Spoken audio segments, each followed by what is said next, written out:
Welcome to the Hog of Liberty podcast. This is episode number 343 of East Central's favorite podcast. I'm Jeremiah Morrill.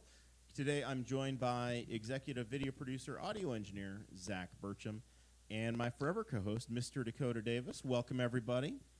Today's episode features Judge David McCord, who is the Circuit Court 3 judge currently, and he is running for re-election.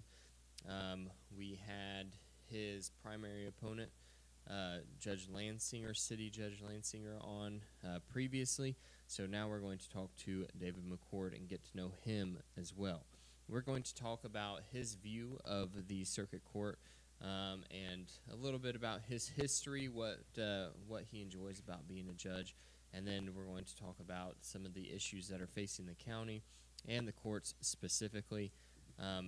We are also going to ask him at the very end of the show just about his career in general and any stories that he might want to share. So if you're interested in that, make sure you stick around until the very end of the show. This show is about our lives in rural Indiana. We're here to push your boundaries and make you think as individuals. Sometimes it'll provoke you, other times it'll make you laugh, but hopefully you'll always learn something new.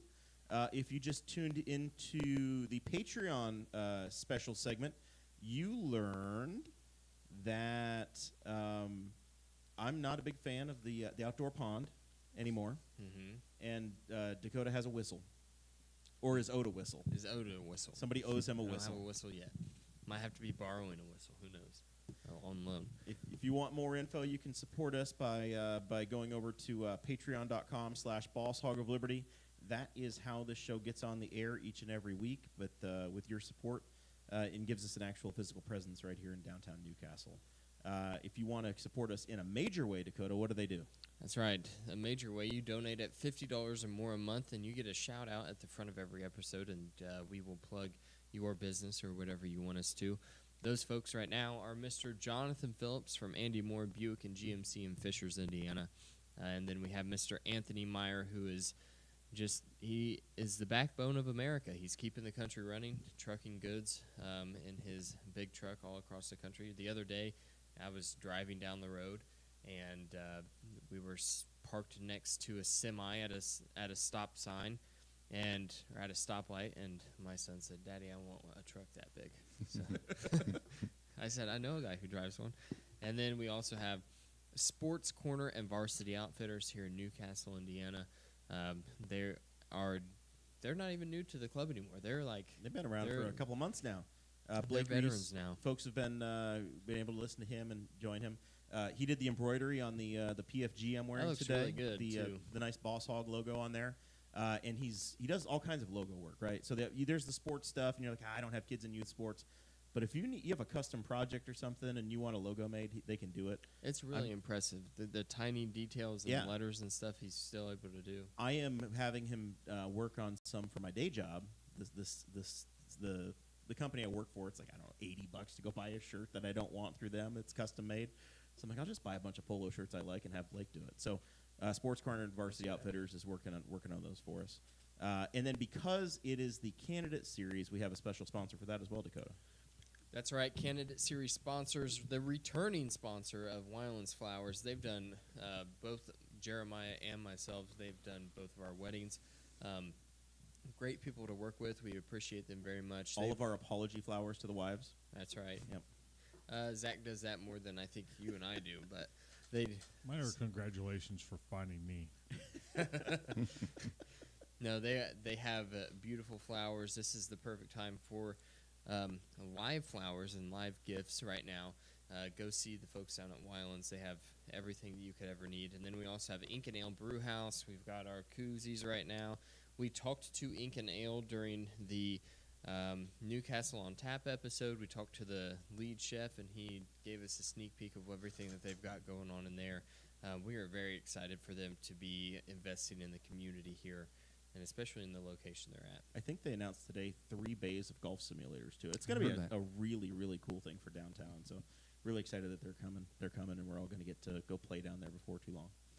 That's right. With all of that, Dakota, you can pretend to be. You can lead the conversation for a minute. I'm tired of talking. All right. Let's get to know David McCord a little bit. Just let's start off. Tell us a little bit about yourself, where you grew up, your education, careers, hobbies, all those good things. All right. Well, first off, I want to thank you for having me on. I appreciate it.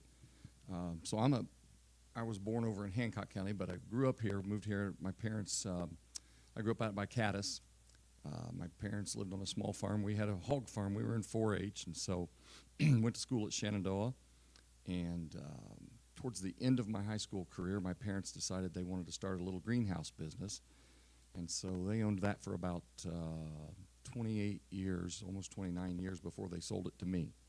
It was called LP Greenhouse out between Caddis and Kennard. A lot of folks from around here have been there and will be familiar with that, I'm sure. So while they were starting that, I was getting married, and my wife and I went to Ball State University.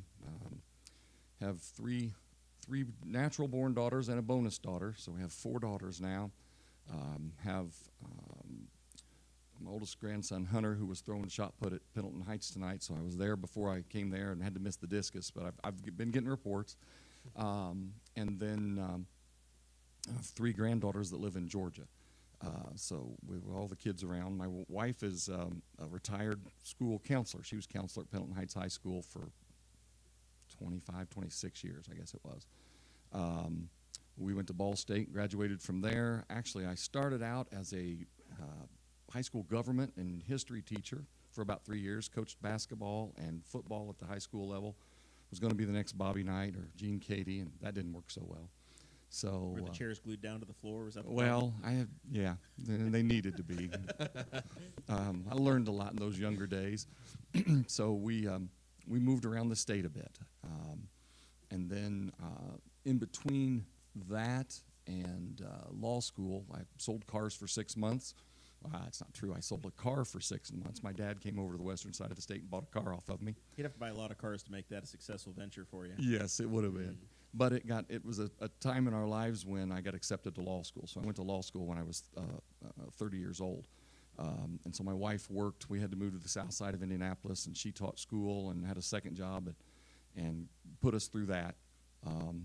So my girls went to school at the same time Dad was going back to law school. So we did that, and then we moved back here. Opened a law practice in Middletown. My wife's from Middletown. Her dad was a family practice doctor, Dr. Egger, who was up there for many, many, many years. So we came back here, came back home, opened a law practice, a small practice there, and with a gentleman in Chesterfield, Indiana. I went in with him, and he retired rather quickly. And so those 2 offices became mine, and I did a lot of different things to try to keep open. But mainly I did a lot of criminal law. Pretty early on, started a criminal practice, did a lot of public defender work. Actually was a public defender and a criminal attorney here in the county for about 16 years. Of course, being in a small town, I did divorces and child support, and we did traffic tickets and wills and trust and deeds and all, anything anybody needed. That's what you have to do. And then, like I said, for a long time, did the criminal work. During that time, I was fortunate enough. I got a lot of experience. I tried 3 murder cases on the defense side, an attempted murder, all with Judge Crane, who was prosecutor at the time. He was on the other side. Did a lot of trials back in those days. Then in 2008, my dad and dad decided he was ready to start retiring. He was going to sell the greenhouse, and I decided that I was at a point that maybe I could do that. So I retired from the practice of law, owned that for about 5 years. My dad passed away the first year into that, and that was pretty difficult. He would have saved me a lot of money. He'd have got me out of it earlier. He'd have said, "You're done. Get out of here." But we did that and loved it. That was a great job. That was one of the most fun things I've ever done. Hard work. People say, "Oh, that was less stressful." I said, "No, it's just as stressful. It's just different stress." Different type. Oh yeah. So we did that for 5 years, and we enjoyed it. And then I had to close up. 2008 was just a horrible time to start that. That was when the economy went to just in disaster mode. Yep, that's a better word. Yeah. And But so, September, October, November of 2008 was as bad as. Yeah. Yeah. Yeah. It's when I graduated college. okay. So Yeah. you knew, right? Yeah. Yep. Exactly. So that didn't work. So fortunately, again, my wife was working. She kept us going. I didn't know what I was going to do. I was pretty sure at that time I didn't want to go back out and try to open another single private practice. And about 6 or 8 months later, Joe Burgess was the new prosecutor when Judge Crane went up and became judge. And so Joe came to me and asked me to come help him as a prosecutor. My first answer was no, I don't think I want to practice law anymore. My second answer after I got home was, yeah, I think I need to do that. My wife said, you're not staying home anymore. You need to go. So quit feeling sorry for yourself and get out there. So I was deputy prosecutor for Joe for a couple of years, and then for the last 3 years with him, I was his chief deputy. So on that side, I got to try a whole lot of cases, a lot of drug dealing cases and sex offenses, and just a really good experience on the other side. So I got to do that for about 5 years. And then at that time, that was when Judge Willis left to go work for the Supreme Court out in Indianapolis. Judge Witham,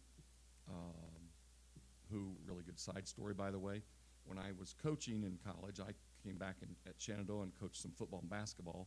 Coach Witham was a senior, and I actually coached him in football for a year. I was one of the coaches on that, so we've known each other for a long time. So he moved up. His court came open. I was appointed by Governor Holcomb to take his place, and then 6 years ago ran unopposed, and so I've been practicing about 7 years.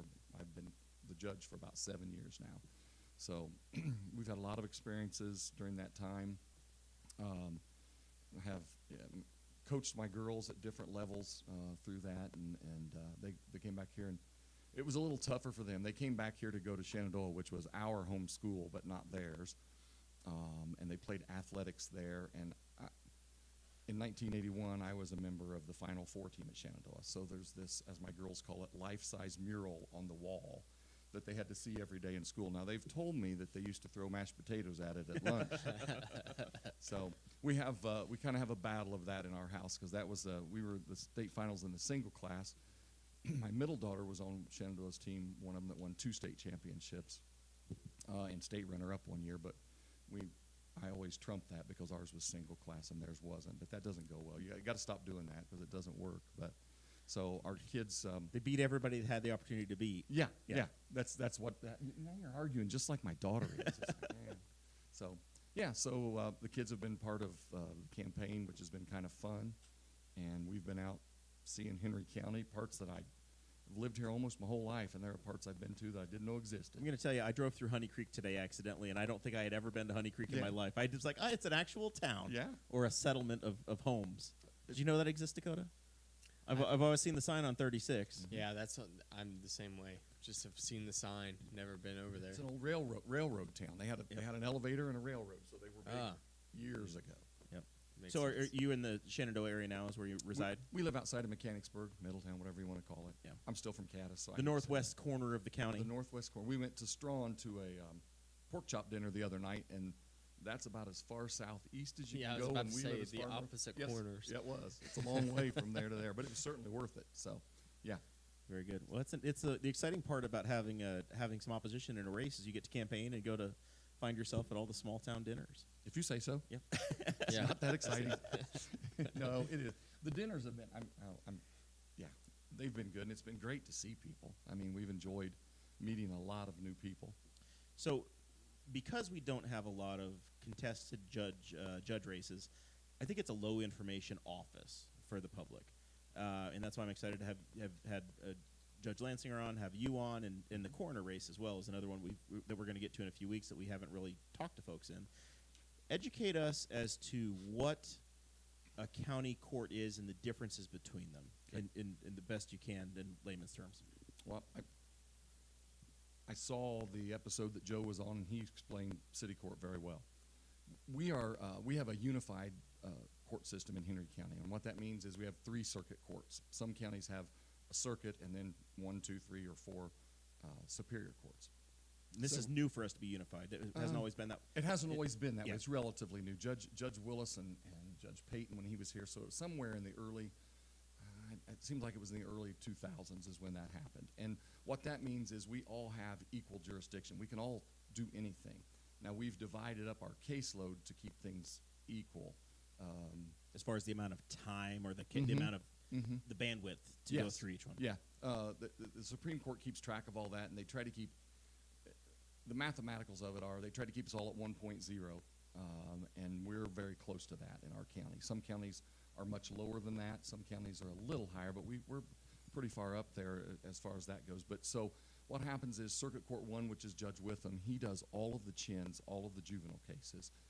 Chins is child in need of services. Yeah, sorry about that. I get on my daughters when they do that. I shouldn't do that. And then Judge Crane, well, both Judge Witham and Judge Crane handle all of the high-level felonies. That is, the felonies in level 1 through 5, the really serious things. Judge Crane does about 60% of the level 6 felonies. Most of his are drugs or possession of a syringe. There are some more serious things in the level 6 that he does as well. And then they both do divorces and family law. They both do adoptions. They do all the protective orders in the county. I hope I'm not forgetting anything because they're really busy. So they do all of that. We all joke and we all agree. I'm the little court. We're on the 2nd floor. They're on the 3rd floor. I do all the infractions, all the misdemeanors, small claims, landlord-tenant, which are evictions and damages. The other portion of the level 6s, which include the drunk driving as a felony, theft as a felony, resisting law enforcement with a vehicle as a felony, domestic batteries that are felonies. So that's the basics of how the 3 courts divided up. Our court, I was wondering how I was going to explain that best. So I kind of went through and went through our daily schedule because my court is, for the older people, closer to my age that are watching, the original night court. If you remember the original night court. I do, John Larroquette. Yes, that's us. I'm not nearly as funny as Judge Harry. I'm not, but that's what we do basically, except we're during the day. We're a high-volume court. So I've been told by my wife that it's a perfect court for me because I'm kind of a high-functioning ADHD anyway. Just rapid fire. And that's what we do. So for example, on Mondays, we do felony sentencings in the morning. There's about 5 to 10 of those every Monday. We do jail hearings. In other words, people that have been arrested over the weekend, we bring them in for their initial hearings, and we do 6 to 10 of those every Monday morning. And those are, since the jail has moved out away from the courthouse, those are by video. We do the public defender pretrial conferences are 10 to 20 every Monday morning, and then we have probably about 5 to 10 miscellaneous hearings, pre-hearing conferences, and hearings when people have violated probation is what those are, or review hearings where they come in and they owe some fees, and we just see how they're doing with those fees. And then in the afternoons, we have 10 to 20 small claim collection pretrial conferences that aren't always in the courtroom, and then we'll also do an occasional small claims hearing that might take up to an hour. Normally, small claims only gets about 10 or 15 minutes, but when we have a long one, we do that. Tuesday's our really big day of the week. On Tuesday mornings, we do pretrial conferences, change of plea, and sentencings for all of our misdemeanors for the week, and we average 30 to 55 of those every Tuesday morning. On Tuesday afternoon, does everything come to your court? Like every case that's not pled out, even if somebody does plea something, it still comes through. Yes, the court still signs off on any infraction. Yeah. signs off and And accepts. plea agreements. When a plea agreement's filed, the prosecutor and the defense and the defendant have all agreed to do that. The court has 2 choices, and this is where it gets confusing sometimes. It's really simple. I can either accept it or I can reject it. I can't say to them, hey, I'd like this a little bit better if you did this, or no, I'll let you plead guilty, but I'm going to sentence you to this. You either accept it or reject it. Yep. And so that's sometimes a misnomer where they think judges don't really sentence in those cases. We monitor it. So Okay. Then in the afternoons on Tuesday, we do our initial hearings for those, for all of the people who have bonded out of jail after they've been arrested or have received a summons. Many of our people, for example, driving without a license, some of the minor simple batteries, possession of marijuana. What's another one? Well, at least those 3. There are a few others. Those get a summons, appear in court. They don't go to jail unless there's something else attached to it or there's another problem. And so we do initial hearings on those days, and that's 20 to 30 of those every afternoon. And those can be felonies and misdemeanors. So we run those through in the afternoon. Sometimes some of the misdemeanors will plead guilty, and we'll go ahead and sentence them at that time. So we typically on a Tuesday have anywhere from 50 to 75 or 80 cases. So we're pretty busy on Tuesdays. We're very busy on Tuesdays. Wednesday then is reserved for bench trials, which in a misdemeanor they have a right to a bench trial, which means I'm the jury, the judge. If they ask for a jury trial in writing on a misdemeanor and they do it before the first hearing, we'll have a jury trial also. Then the felonies, request a jury trial for a misdemeanor. you can. Yep. Yeah, you can. It doesn't happen very often, but it. For a parking ticket or something? Well, that'd be different. That's an infraction. The And I'm infraction. going to regret saying this next thing, but you can actually do that on an infraction as well under the Indiana law. So, and we'll talk about infractions in just a second. So. That would be so fun. Oh, no, it wouldn't. Dakota's going to go drive around without a seatbelt just so he know. can have his day in court. Yeah. So, Get found guilty and you get court costs. Next thing you know, your Right. parking ticket's I'm like, way too busy for that, but I would love to see the guy that's not busy. Like, you're not funny. imagine being so bored. You're not funny, sir. Yeah. Not funny, Frank. We Not typically funny. have more problems with defendants in infraction cases than just about anything. So, yeah. That makes sense. They're not professionals like the. I know, right? Yeah.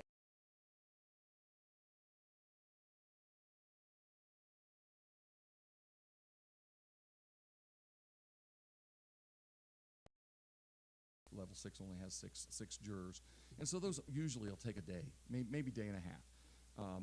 We also do on those days people that request specialized driving privileges after they've lost their driving privileges, or people that want to modify their sentence, or if they file for a bond reduction. What would that be? Like, Mhm. you've gotten your license suspended for DUI, and you Mhm. say you need it for work or something? Yep. It used to be called a hardship license.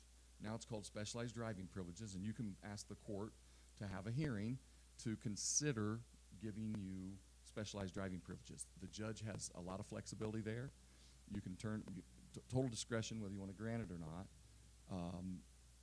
Typically, if you're operating while intoxicated is purely for alcohol, you can get an ignition interlock. It's a device that's put on your car, and you have to blow in it and be zero. You have to be negative for alcohol before you can start your car. Folks with drugs, there's no way to monitor that. If their drunk driving wouldn't be drunk in that case, operating while intoxicated. But if it was marijuana or Xanax or some other drug, it's hard to do that, and we rarely give those out. You can limit them as to you can drive between these hours and go to these places and others. I typically, if I do that, if I put them on that intoxilizer and I know that when they're starting that car they're sober, I'll typically let them drive wherever they want as long as they're sober. But that's what those are for. So we do those on Wednesdays also, and then we have the private attorneys that are representing felons. We do their pretrial conferences. There's like 5 to 10 of those a week, and then we try to reserve an hour that afternoon also to do more civil bench trials if we have any of those. Thursdays are one day that's purely civil. It's small claims and landlord-tenant, and it is the most emotional, people getting upset day of the week. So we do out-of-court collection hearings and pretrial conferences on collections, and there's 30 to 40 of those every day, but usually have about 5 different small claims. Anything under $10,000 can be a small claim, and so we'll have about 5 of those a week. Somebody's not paid a bill, or it can be somebody came across my fence and tore things up. I mean, There's 30 to 40 collections at least every week. At least. Now, a lot of those are called pro sub hearings, but what that is where they're calling in the person that already owes the debt to see if they have a way they can pay it. Do you have a job? Do you own any property? Do you have a way we can do that? So many of those, they end with no, they don't, and they move on. Wow. So yeah, there are a lot, and then so I think that's everything. Oh, and then Thursday afternoon we do eviction hearings, immediate possession, but they're eviction hearings. We all know what those are called. And then we do damages hearings after that. So after someone is evicted, then we come back about 6 weeks later to find out what kind of damages they owe. Do they have back rent? Did they tear things up that had to be fixed? So we do all of that. And those are difficult. I mean, those are fairly emotional. That sounds it stinks. not fun. Yeah, no, it's not. I'm often known to shut the microphone off, walk out the door, and say, I hate Thursdays, because it's just a tough day. I mean, landlords are they're losing money like crazy on a situation. Somebody in another situation has little kids and can't afford to pay, and it's just tough. It's not a fun thing to do at all. So, and then Friday's the last day of the week. Our Fridays float. We now have, and this is a new phenomenon, we now have one Hispanic day a month where we have 25 to 30 initial hearings with an interpreter for folks that have been arrested that are Hispanic speaking and don't speak English. And that's a huge day. Because also on Wednesdays, I forgot about that, on Wednesdays we also bring people over from the jail who've been arrested on Monday or Tuesday and do their initials. I try to do initial hearings Monday, Wednesday, Friday. So you're not more than 48 hours waiting. We try on the not to. judge. We try not to. And no, Have we you don't ever try. have you ever heard of Tom T. Hall? Yeah. He's got a song called "A Week in a Country Jail." Yeah. And you don't want to be arrested on a Friday before a 3-day weekend either, because then you don't get in until the next Wednesday. But we try to do that because of the cases, most of the cases I handle are the lower level. And so they're not folks that are going to spend a lot of time even if they plead guilty, so we don't want to keep them there forever, but we get them in quickly that way. So then on Fridays we do the one Hispanic, we do change of plea with them. We have to move to the afternoon that week, our initial hearings on that week, and that's a pretty busy week and getting busier every week. We do one day a week that's traffic infraction day, one Friday a month, I'm sorry. And we run about 25 to 30 traffic infractions. Tomorrow morning's traffic day. And we'll do that tomorrow morning, and then we'll do initial hearings after that. So that's everybody needs to come in person. That's not Zoom or remote. That's in person. Yeah, this is Henry County, and we're back in person. We do some remote. The reason we do the hearings from the jail remote is to prevent them from making extra trips between the buildings. And, they're driving them a few miles. That's just a danger anytime we get them out. So we try to help that way. But if not, COVID's over. You need to be here. I mean, it's just the way it is. Now, there are towns. No, they're not. There are cities that still have some of that. One to our north, I believe, still does a lot of video hearings, and some of the bigger cities still do that. But it's time to come in and be in the courtroom. So we do the traffic day, and then the third. On traffic day? What does that look like? Are people getting attorneys for their traffic infractions? Some do, but most don't. Traffic days, the prosecutor's office is really good. They often the prosecutor's office will send out plea agreements ahead of time. Say, hey, if you want to plead guilty, this will be the fine. This will be what we do for it. And a lot of times they'll come in and I'll start and we'll go over the agreements. Or a lot of people will show up for court. A lot of people will contest them. They have to ask to contest them. What happens when you get a ticket? You're going to get a date on your ticket, and the date on that ticket is the date. It's actually your pay or appear day.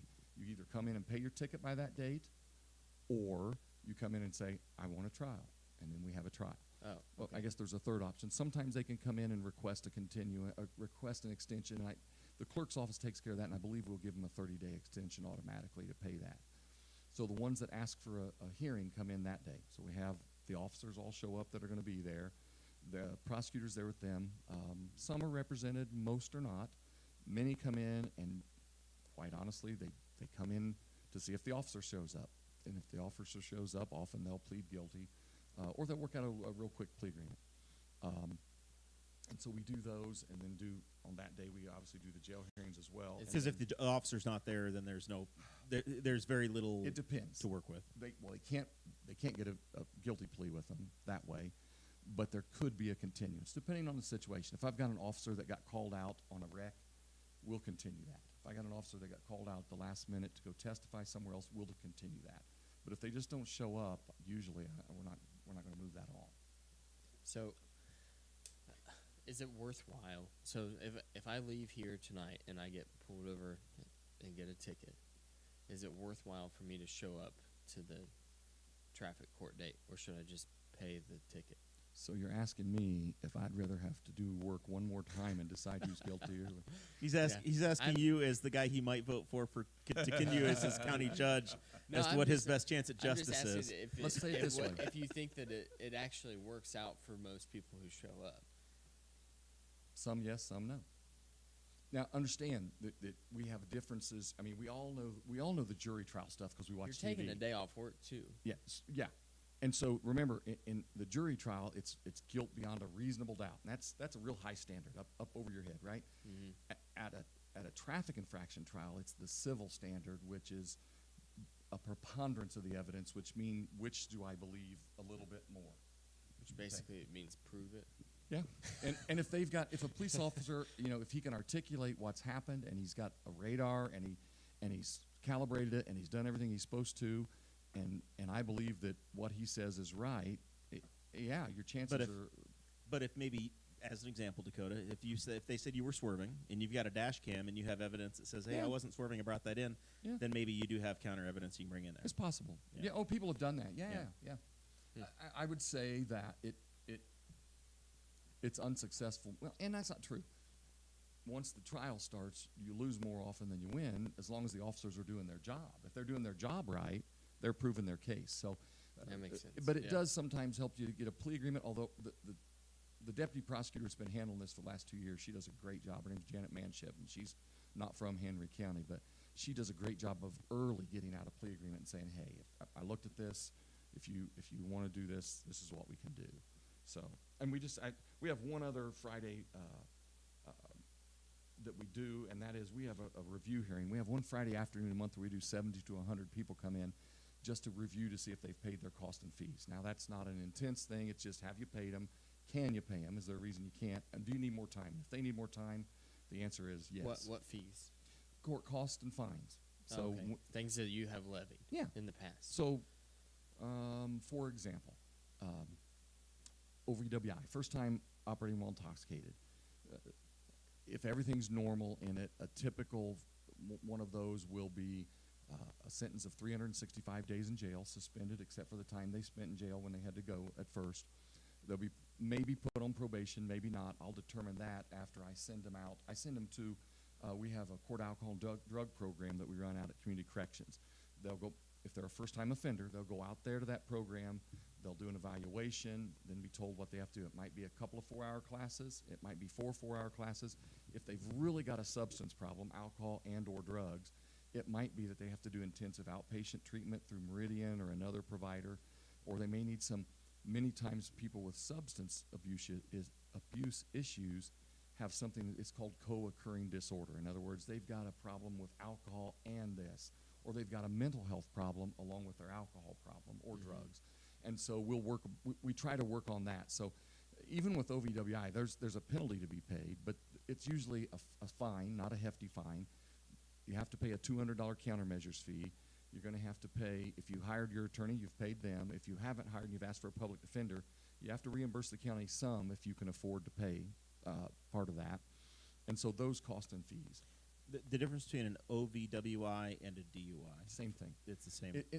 It's called different things.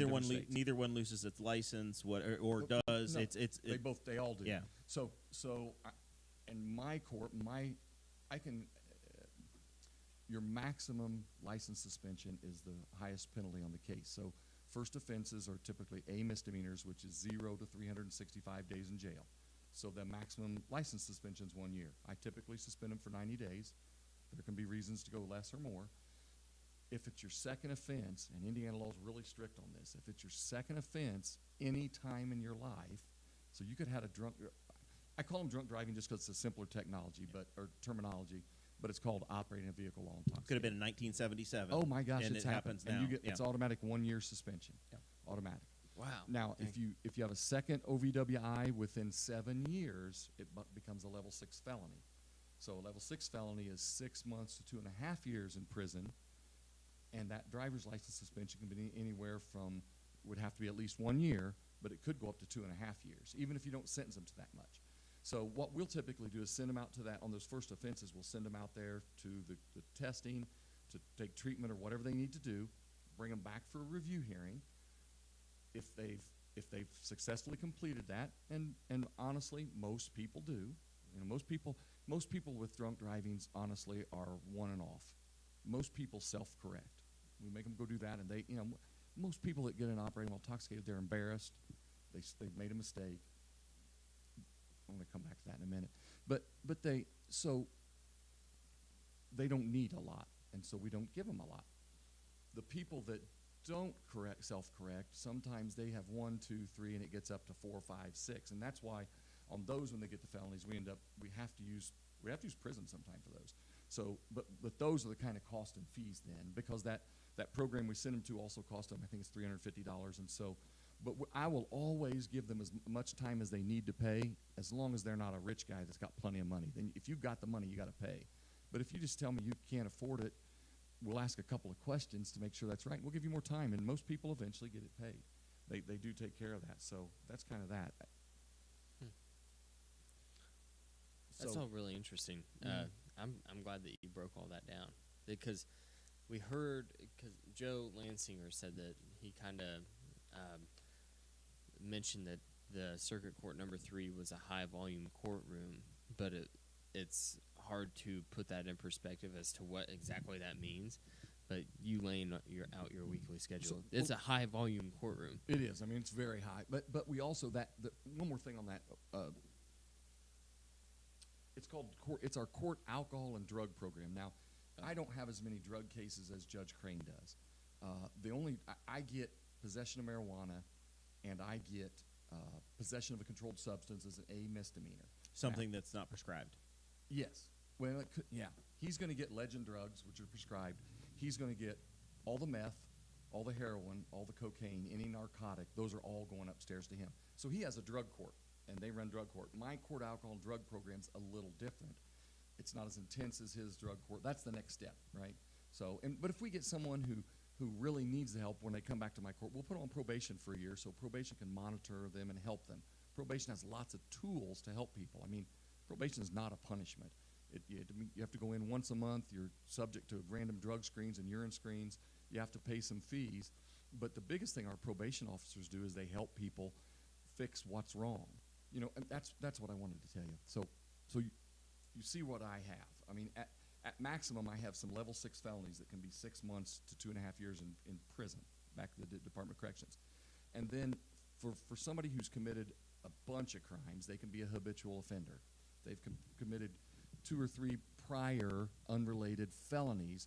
The state can charge them with that. And if they're convicted of that, then that sentence that I give them for that, then I have to attach another 1 to 8 years typically on top of that. That's the only time I get into higher numbers in my court. How do you determine, or does your court determine if somebody, once they're convicted, goes to a state facility or the county facility? That's a great question. So misdemeanors have to go to the state, period. Okay, so misdemeanors have to go to the jail, local jail, not the state. I said the state. Yeah. Misdemeanors go to the jail, no choice. Level 6 felonies, we have the authority to send them to either place. I think I send when I have open sentencings and somebody and we've either had a trial or they've pled guilty but want to be sentenced by the judge, they couldn't come to an agreement. More often than not, if I've got a level 6 felony that has jail time with it, it's going to go to the Department of Corrections. It's one of the ways we keep our costs down in the county is they need to house those. That's what they're there for. One of the reasons we've been in the financial problem we've been in the last several years is because the state of Indiana, who decided they were going to cut property taxes, which we all like, also decided they were going to make the counties house the level 6s. Keep the level 6s. And pay for them. So now that something has changed where they no longer have to. Just in the last year, it's changed. We get to send them back out there. And typically, now, if it's a sentence that's 2 or 3 months, and I'm the one that has those, 90 days, 180 days. I assume this is where you have the calculation to make of, are we going to send you, maybe they go to Newcastle or Pendleton, or maybe they end up going very far away, 2 or 3 hours from home. No, actually we don't. So when we sentence any judge in Indiana, when we sentence someone to the Indiana Department of Corrections, they all go to Plainfield, which is the reception and diagnostic center. Every inmate goes there first. And then they find out their criminal record, they evaluate them for health and mental health and all kinds of other things, and they determine their risk, and then they send them to a facility around the state. So you say the state, you're dealing with the state, and then after that, it's just they DOC. carry it out. Yep, they take care of it. They come and get them. What's a typical 90-day offense for you?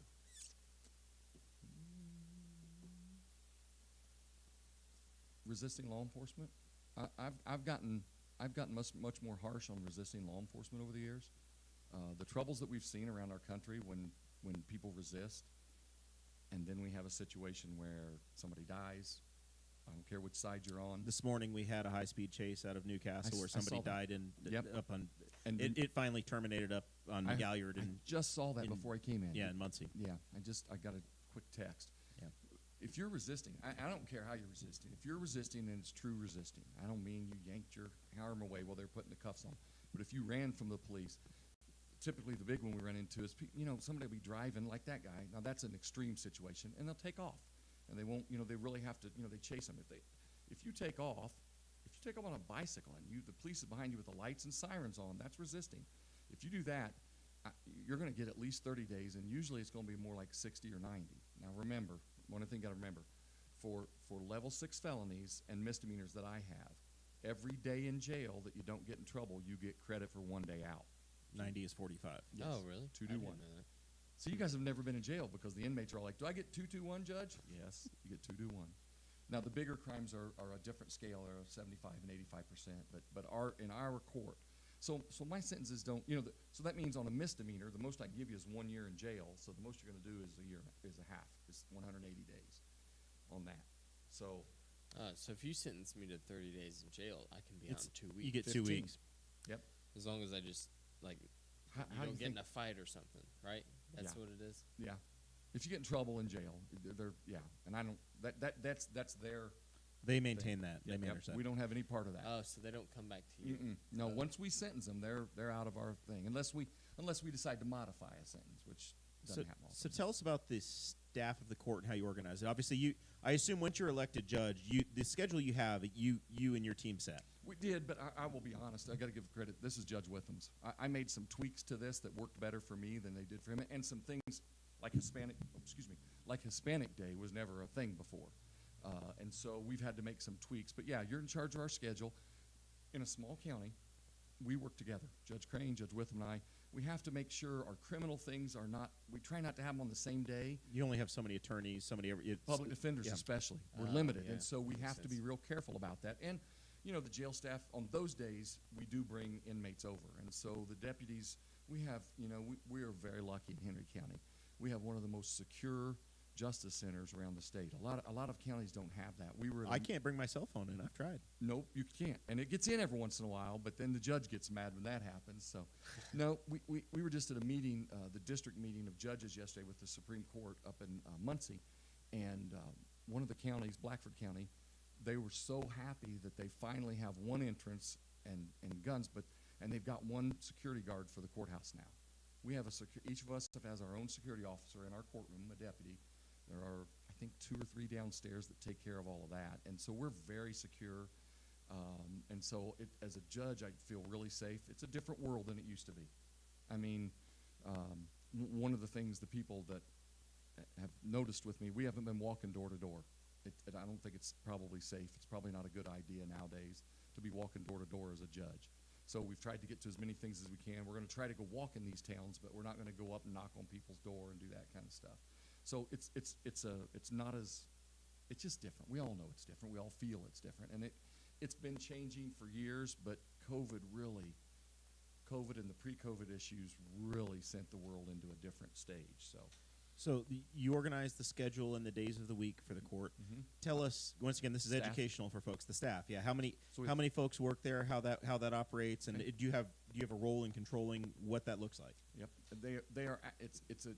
And the judge thing's really kind of weird.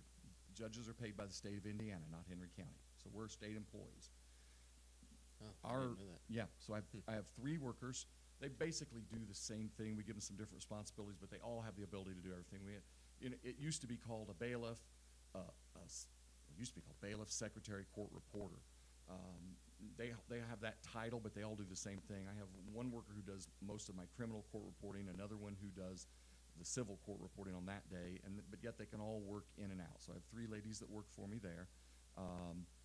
One of who was Jayla's out there, and she had a baby yesterday, so we're all really happy for her. That's all going well. So we have those are really the only employees we have.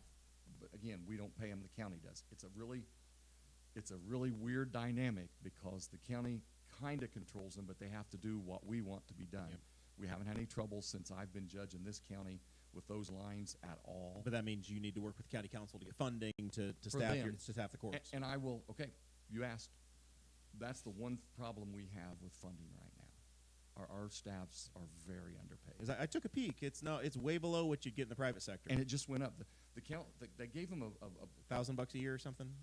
it was at least that this year. It was a decent. I mean, I just had 2 employees retire this year that had worked, if I remember right, 38 and 37 years in the county, and they'd gone a lot of years without any raises at all, and they had just gotten that large one before they retired. So, yeah, they don't. a lot of counties are having, one of the reasons we went to that meeting the other day is we kind of go tell the Supreme Court what's going right and what's going wrong.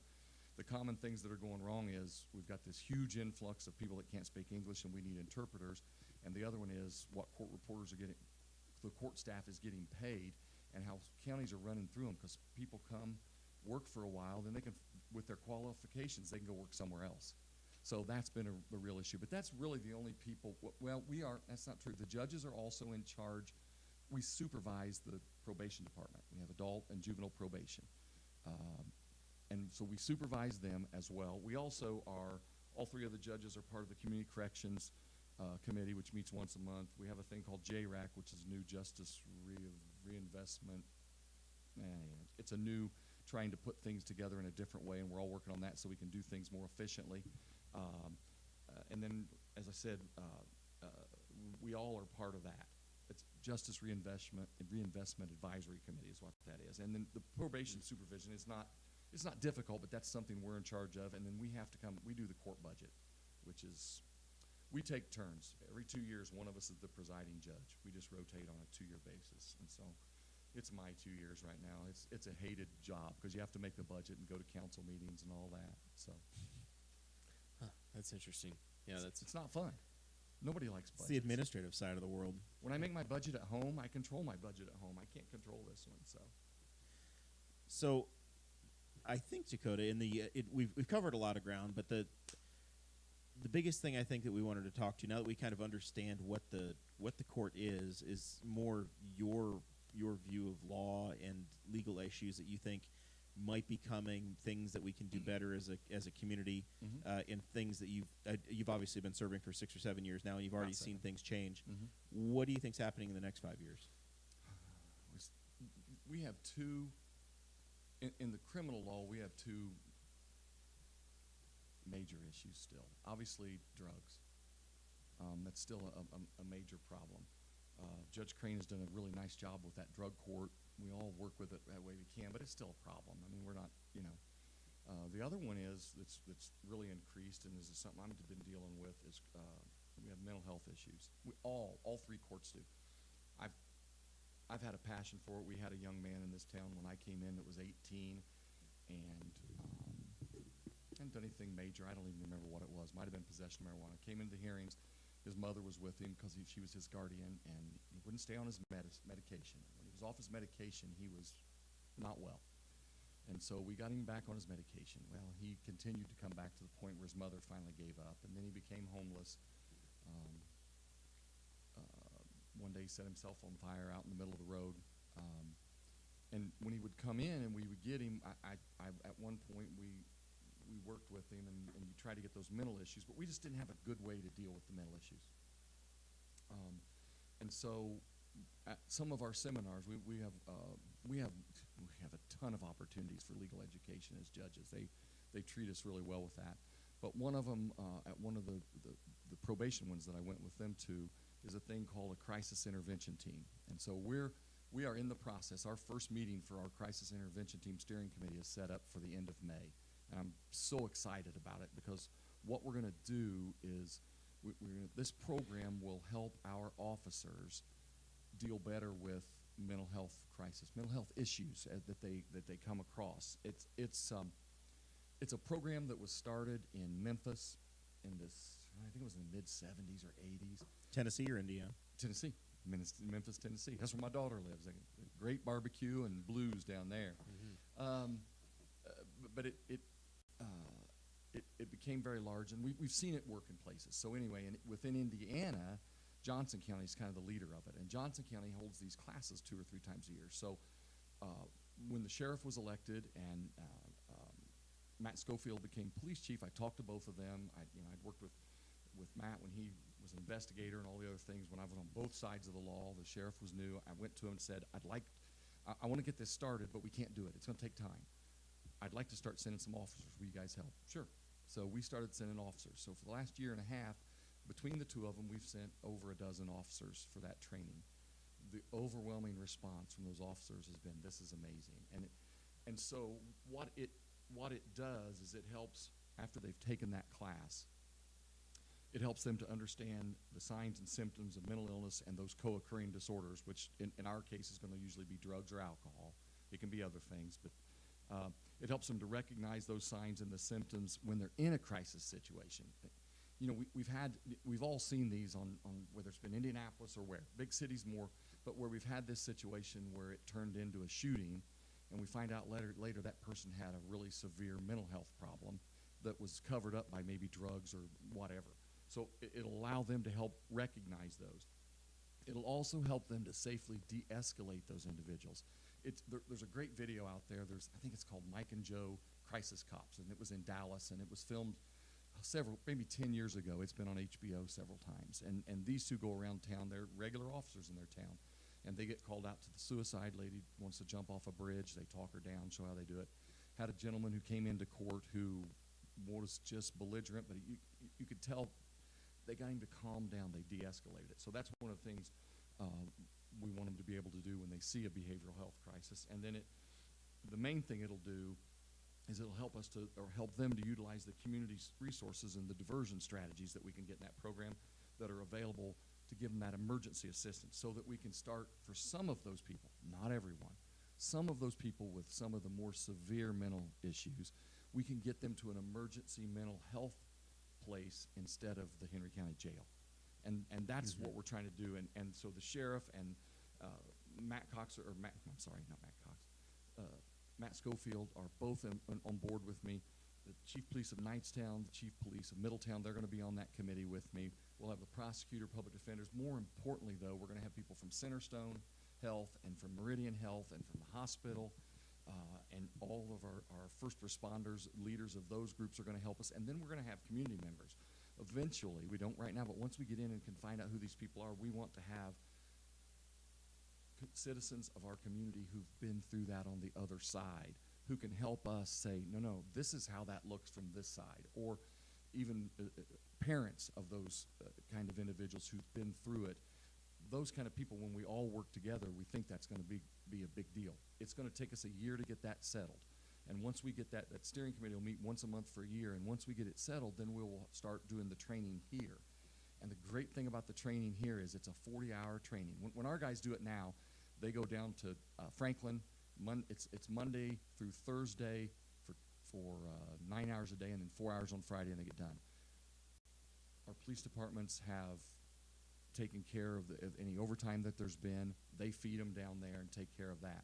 When we do it here, the plan will be that every officer in the county, whether it's Louisville or Newcastle Police or the county or Knightstown or the 47 officers in Greensboro, they're all going to get the opportunity. Yeah. Everybody's going to go through that. Everybody's going to go through it. Plus, we also hope that we get our other first responders, the fire, the 911 operators, the fire, ambulance. Everybody needs that. I'm going to go through it. I can't wait. So that's what we're trying to get, because that is a huge problem. It is a part of our jail overcrowding. It's not the only issue, but it's a part of that. Well, it's not overcrowded right now, too. That's a misnomer, and you may want to talk about that. But this will help.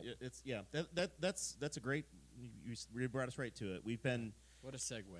As we've been having this candidate series conversation since the beginning of March. Almost every office has some involvement with the detention center in paying for it, in paying for maintenance, and overseeing maintenance.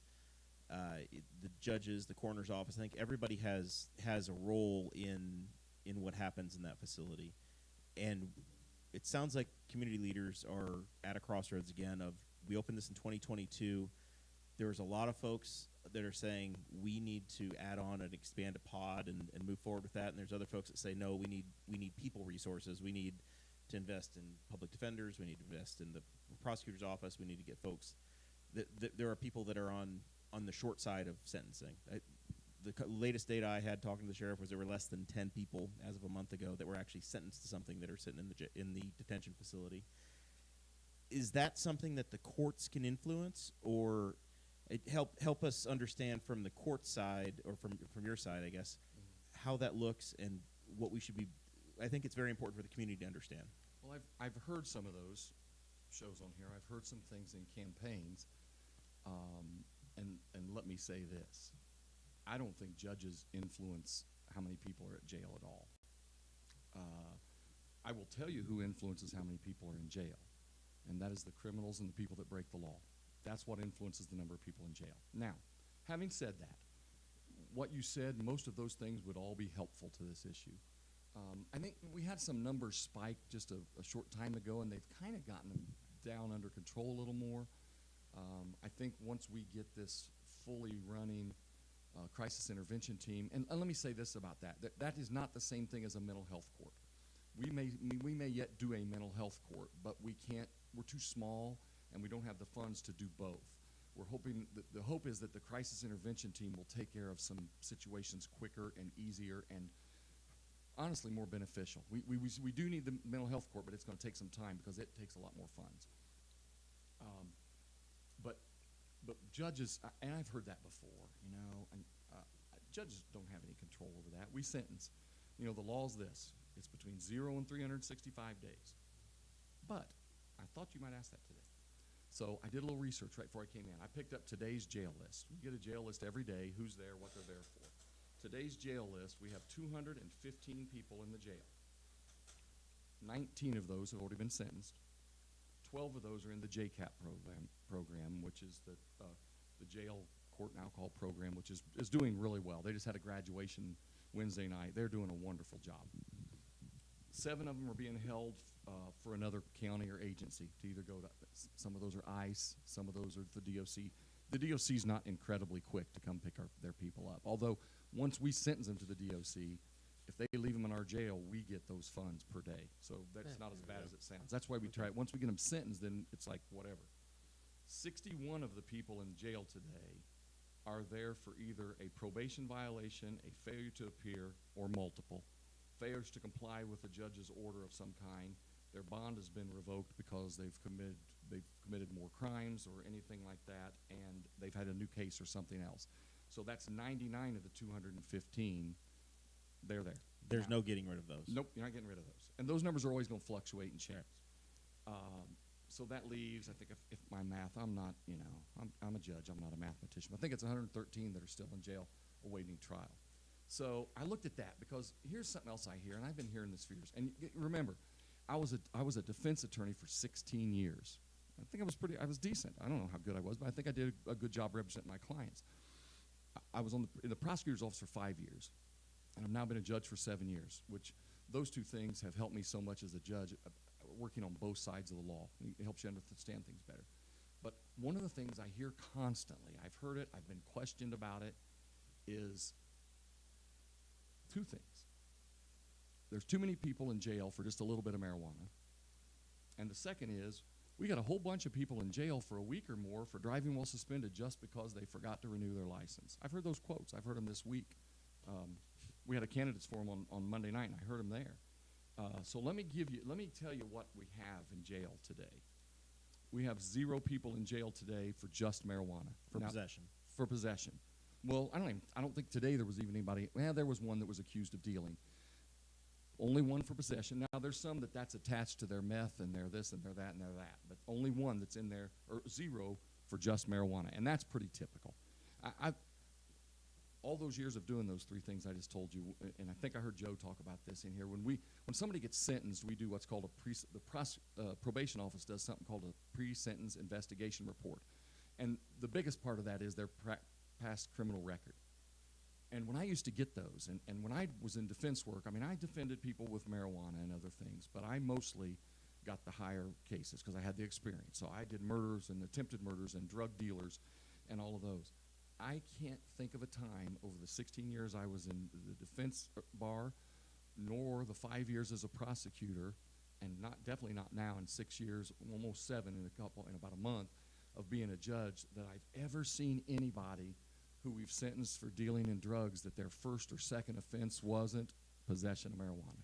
How many, if say Indiana did what Ohio or Michigan did, how much of your caseload would go away if that infraction went away? If they get rid of driving while suspended, a bunch of it would. We don't have that many. Yeah. Now, I'm talking about only. Right. It's combined with that. Oh, I didn't renew my license, and I didn't do this, and that's BS too. I would tell you about that. But the possession of marijuana, well, first off, we don't arrest for possession of marijuana in our county. We give them a ticket, they show up. If they get arrested for it, there's something else going on.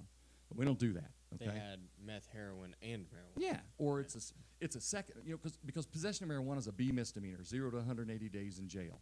Second offense, it becomes an A misdemeanor. You got a little more of a problem, but usually what I'll do on a second offense, they might do a day in jail or two if they got arrested. If not, a lot of times, not always, a lot of times, that person will go on formal probation and will get substance treatment so we can do that.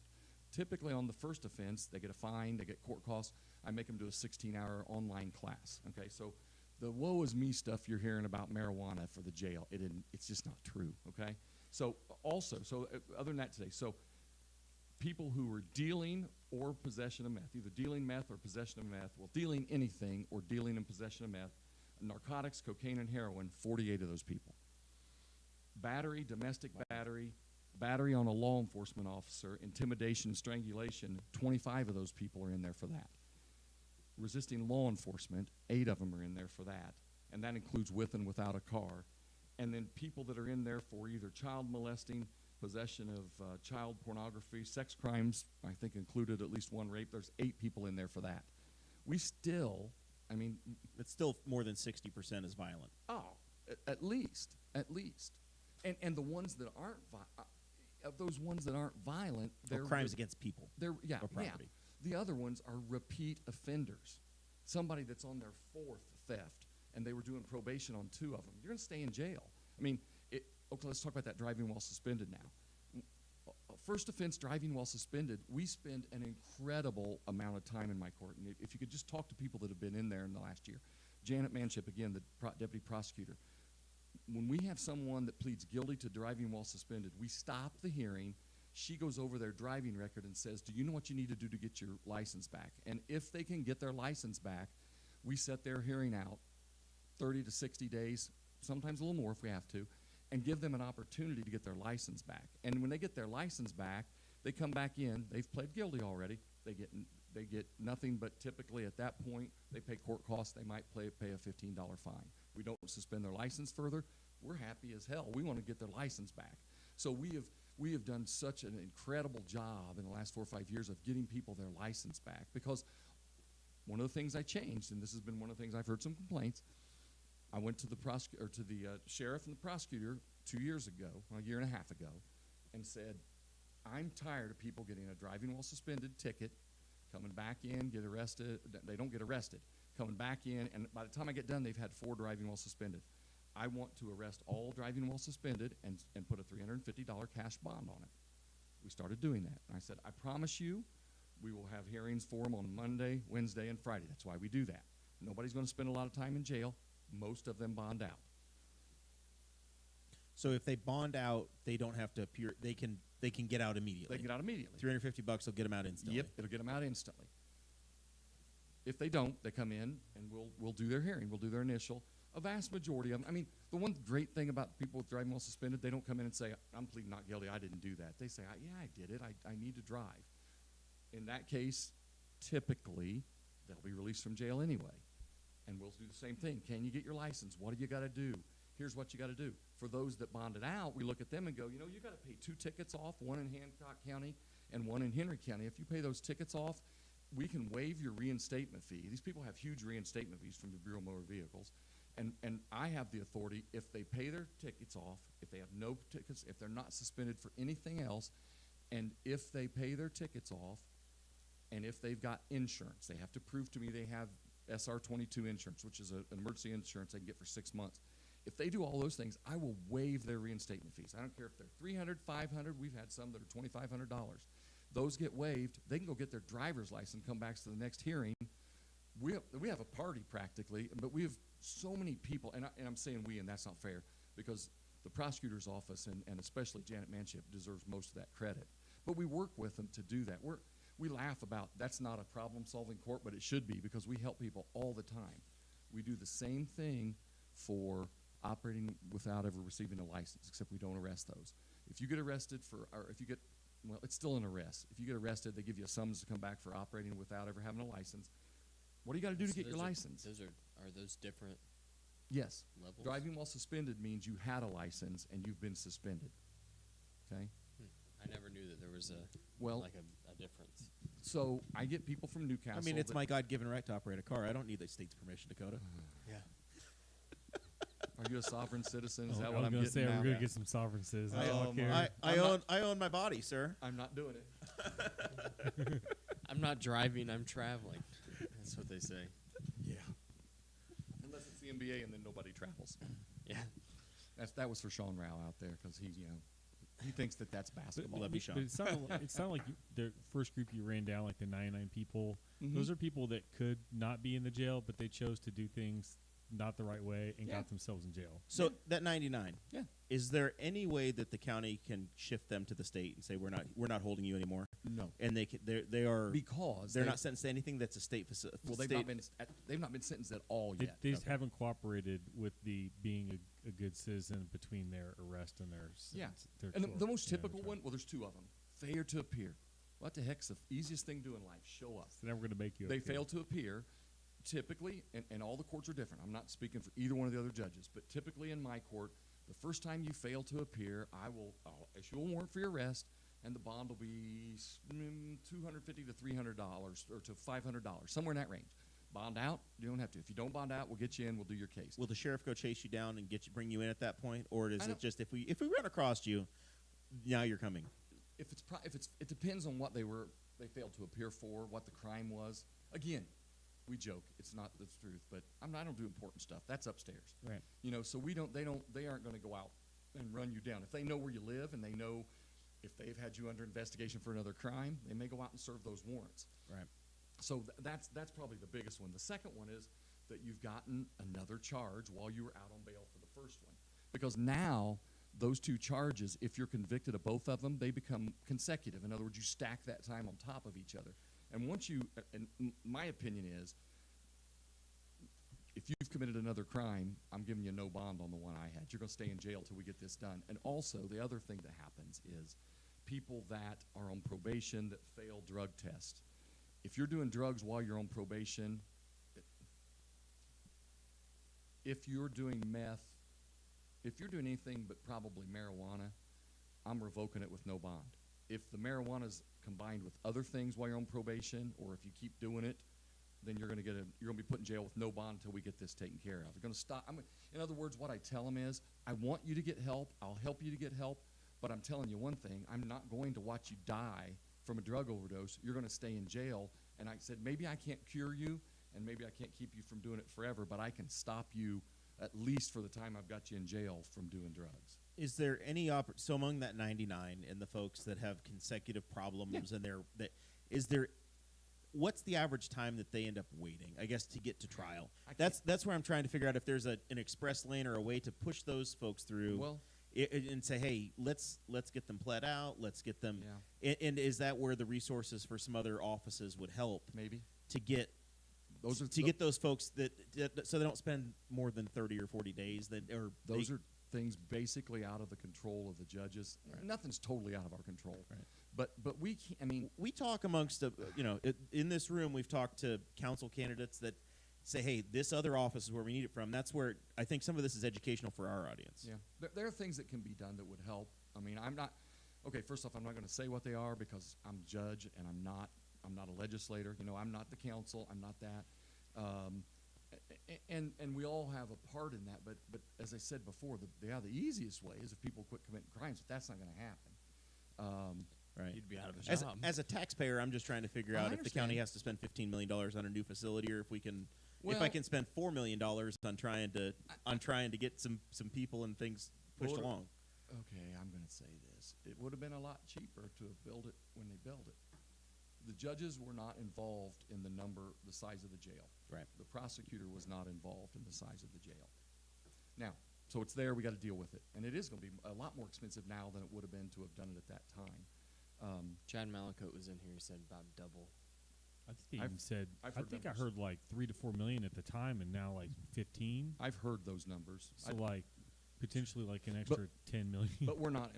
Yeah, I think we've been invited to some meetings now that we're going to go to, and they're going to ask some opinions. But we can't give a lot on that anyway. But there are probably some things that can be done to streamline some things. But out of those 99, part of those are because 19 of those 99 were already sentenced. Remember, The JCAT people are working their way through. We don't give jail credit for them doing that. But the deal on that all along was we're not going to do that. In the DOC, you get credit for doing those kind of things, and the DOC gives you time cuts for everything. But here, we're not going to do that, and people are still being successful in it because you still got to serve your time, and they're able to get out of there. So, and then there's those 7 that fluctuates, but what we're holding for other places. It's those 61 that we don't have much, and I'm sure I only pulled that today. Right. If I went through a week, it would fluctuate by 20 each way, I bet you.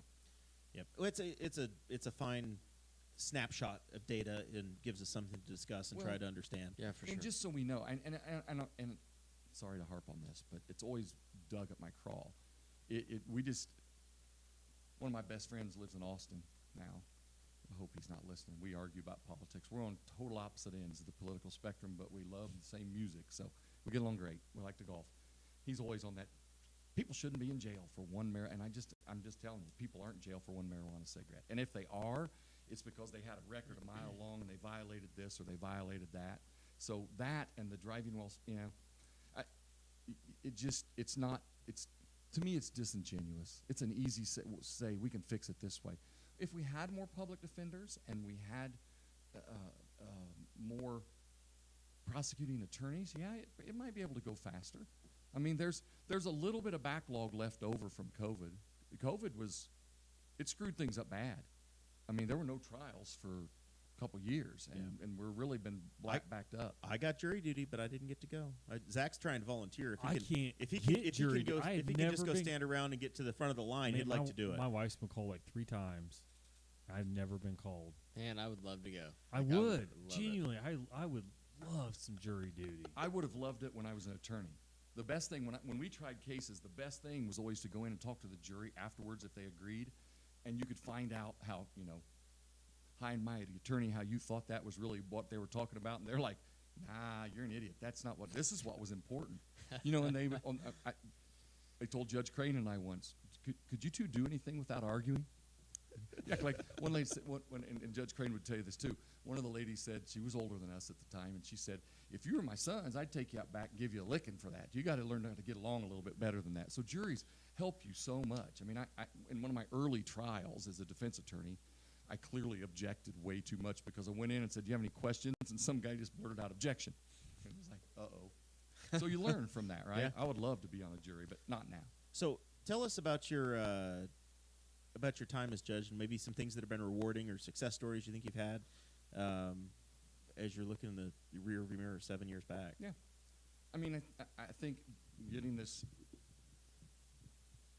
mental health started is a really good thing that we're getting going. I think that this change with the driving while suspended and license, I don't know. I'm not a campaigner. I'm really not good at saying what I do good and bad. I never was good at that in job interviews. But what I've been telling people, and if anybody's seen any of my brochures or anything, it says this. Go out. If you want to know, this is a small county. Everybody knows a police officer somewhere in the county.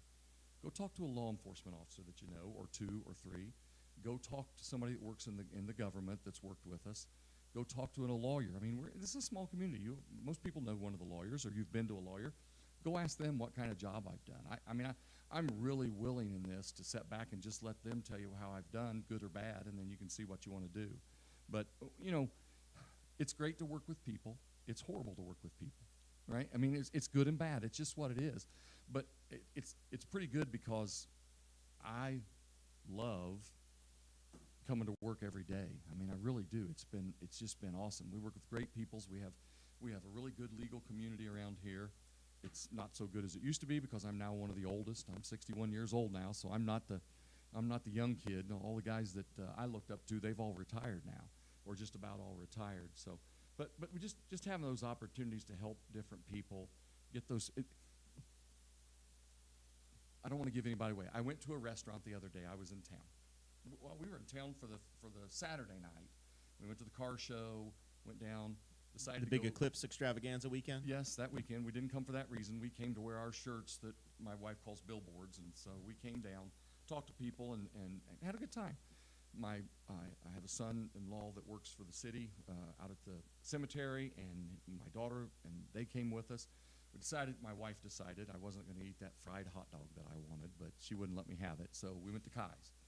There was a waiter in there that came to me and had just gotten their license a couple weeks ago, and you should have seen the grin walking down the hall. Hey, Judge McCord, how are you? And was just so proud that they had accomplished that. And it was like, I'm seeing a defendant going, oh crap, don't. And no, they're excited. And when they come in with their license, they're excited. Some of them haven't had their license for years.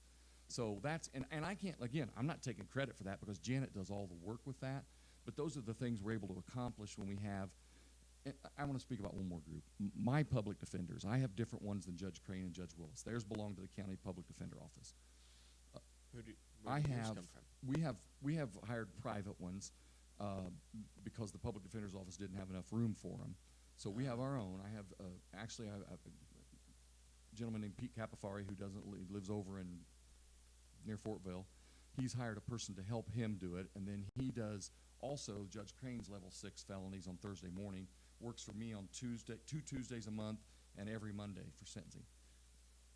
My court is working so smoothly right now. My public defenders and my prosecutor, and I have a new prosecutor, and they're awesome. They're doing a great job. So, I mean, Janet Manship is my prosecutor that does misdemeanors, and Caitlin McDonald, who works for her, they work out of Fortville also. She's the deputy prosecutor that does the level 6 felonies, and she's new, and she's doing a great. They are just doing an awesome job. It runs so smooth, and when both sides run smooth, we're able to get a lot accomplished. And it goes back to the night court joke. We have to move fast. If you're doing 80 a day, you've got to zip through. Oh, those days are incredible, but a lot of good things happen. But if somebody wants to be heard, they still have the opportunity to be heard. Oh, absolutely. And then we slow down when we do that, a trial. And I'll tell you the other thing, another question I get, if you don't mind.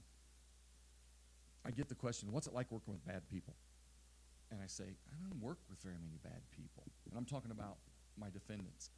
Most of the defendants, if you commit an infraction, if you commit most misdemeanors, and even some felonies, it doesn't make you necessarily a bad person. You're somebody that broke the law and did something bad. I've had a few bad people I've sentenced. I mean, I've definitely defended some and prosecuted some, put some in jail. But I don't deal. All those people I deal with, most of them aren't bad people. They Bad just judgment. Bad judgment. Now, they like to say I made a mistake. Well, if a mistake isn't a crime is you intentionally did something wrong. So they've done it, but they made bad judgment, and that's what we really deal with. And so that's why I wouldn't. We've joked around before. I wouldn't trade Judge Crane and Judge Witham. For one, they do a great job at what they do, and I couldn't do it as well. But this job's perfect for me. If you can tell, like I said, I'm a little hyper. And so this works perfect for me. So how do you get a governor to appoint you? You have to pick at the office? I don't know. It took a long time. So the timing of it was funky. When Judge Willis left, Judge Witham moved up immediately, and this became open, and I put in my application along with some other people, and Governor Pence was getting ready to go through that process, and like 2 days later, he became the nominee for vice president and left Indiana.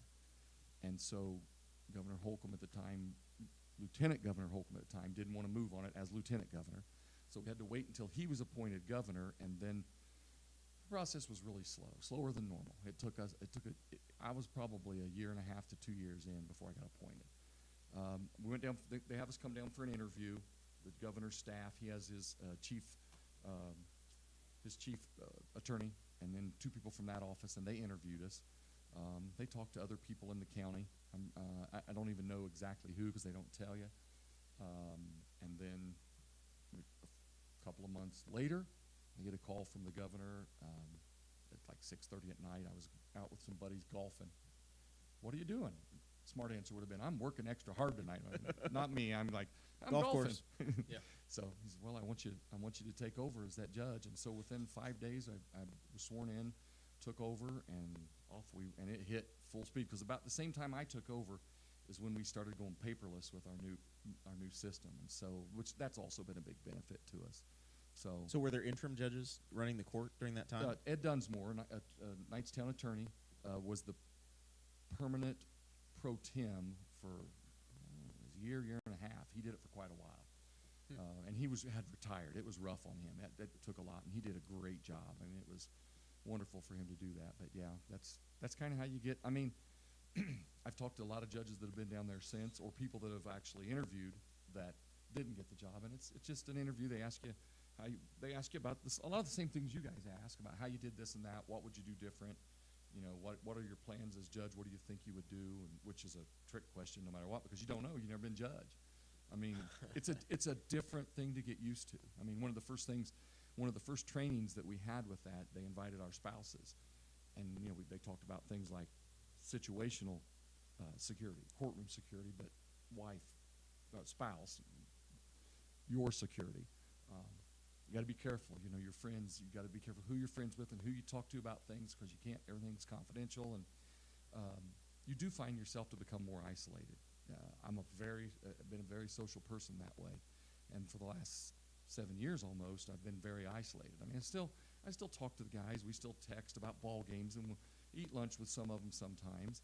But you just have to be careful, because you got to make decisions, and you can't have buddies that you're going to do a favor for instead of another person.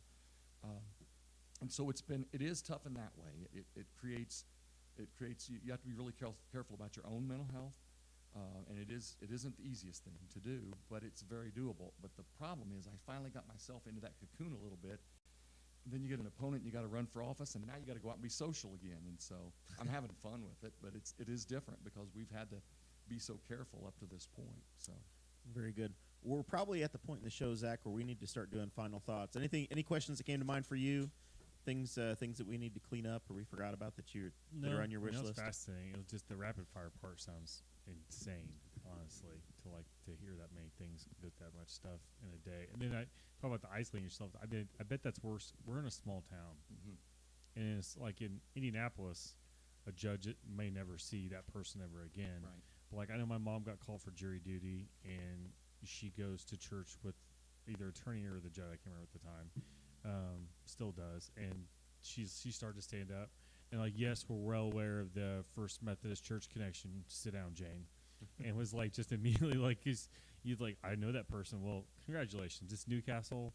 If you're you're around enough, you'll kind of know everybody. So yeah, that would be a thing that would come up. This is what you get from Newcastle people. This is Newcastle. I'm a Shenandoah kid. Well, It's that way everywhere. yeah, You but li- my mom you live in lives in Fall Newcastle. Creek isolation. My mom's dad was also the first president of the Shenandoah School Board. So Is that right? yeah, so you be like, Yeah. I just talked about. I was at a thing because it was like, and none of the people involved in this family were my age. Well, I was at a funeral calling for a relative of Daryl Radford. For those kids, I knew all four of them tangentially, and I had no real reason to. They're all old enough to be my parents, but I knew all of them by one reason or another. So yeah, if you're around the town and the county enough, you run into people. Oh, I've sentenced classmates. Now, I've been out of school 42 years, so some of them I haven't had contact, but I've had to actually, that I don't have close contact. I didn't have to get out of the case. There's times when you have to get out. I was gonna say, when does that occur? That you have to? Do they ask to recuse? You just decide nope, can't do it. They can ask to recuse, and they can also either side can waive that recusal if they think it's not a big problem. If I think it's the big thing is there an appearance of an impropriety? You don't want it to look like you've done something because you liked or didn't like somebody. I mean, we have cases all the time where people get. All the time's not fair. We have cases occasionally where, somebody closer to you might have living here, you might have a second cousin that gets a drunk driving. I would not be taking their case. I would have to give that away, and it would go into our system where when I would recuse myself because of that, then it goes to the clerk's office, and they have a list of who's next. And surrounding counties, our county, and it would go to the next person on the list. So it might go to Randolph County. It might go to Randolph County, might go to Jay, it can go to Blackford. It'd go to Court 3 or the equivalent of Court 3 in that county. It's not necessarily going to go to Judge Crane's court or something. It could. Okay. We're all on that list, and so it goes down to who's next. So you on top of your other caseload, you inherit stuff from God only knows where as well. We get a lot of that from Delaware County. The big counties, for some reason, seem to have more conflict than we all get. Judge Witham does a lot of that kind of stuff. So, all right. Anything else, Zach? No. So, Judge McCord, this is our chance. If there's something that we didn't cover that you think is an issue we should talk about, or if folks want to support the campaign, you should ask for folks to vote. yard signs aren't free, maybe some campaign contributions, all of that. I'm not worried about it. More importantly, I want them to vote. Vote. I don't care how bad things seem. I don't care how much it looks horrible watching the TV news. We still have the best system in the world. We heard a quote the other day. Winston Churchill said, "We have the worst system in the world, except all of the others that have gone before us." And we're the same way. And it doesn't work if you don't vote.